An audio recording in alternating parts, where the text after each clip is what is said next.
Hinog na talaga sa mga kamaster. Good morning mga ka-idol. Hinog na naman ang ating saging. 4 days lang tong isinabit ko dito. Ngayon ito na hinog na oh. At yan hinog. Dito na lang natitirang hilaw sa dulo. Yan, fresh na fresh yan mga ka-idol. Dito lang yan sa aming bukid. Taga bukid kasi kami. Dito lang to oh. Yan oh. Comment lang kayo kung sinong may gusto. Masarap ba to o hindi. Fresh na fresh to. Maganda sa health natin to. Ayan o. Diba? Sarap ng saging. Tikman natin. Dito tayo sa parting talagang hinog na. Ayan o. Papakita ko sa'yo. Gaano kasarap nito. Ayan o. Dito mga kamaster. Tamis.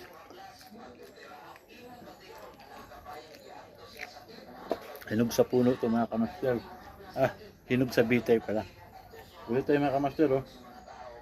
Isang tapik mo lang hinog oh. Napakalambot dahil hinog na talaga sa mga kamaster oh.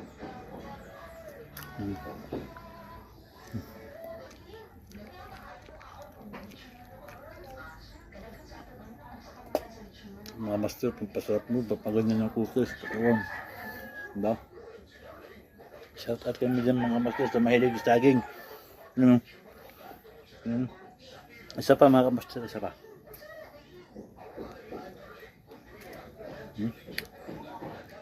Napakalambot. Talagang binitay lang mga kamaster.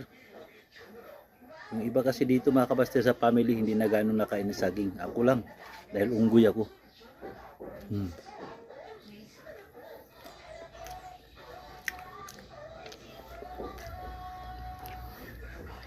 Sarap mga kamaster, di ba? Ang tagal na ng kutis. Matso. Sarap pag saging. Di ba mga kamaster, sarap. Mayroon pa dito mga kamaster, mayroon pa dito oh. Di ba naman klaseng saging to? Dahan-dahan na hinog rin.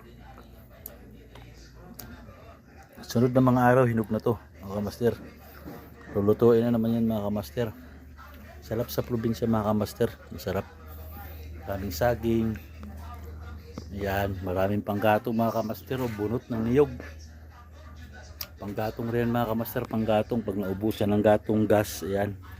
Dahil dito makunti na lang yung panggatong namin. Makuha na naman tayo. Bunot lang muna yung tirada natin mga kamaster. Bunot. Ayan mga kamaster. Kita nyo? Diyan lang yan sa likuran mga kamaster. Ayan. Diyan lang yan sa aming payag ba? Payag. Sa Bisaya, payag. Ayan o, diba? Ang kamaster.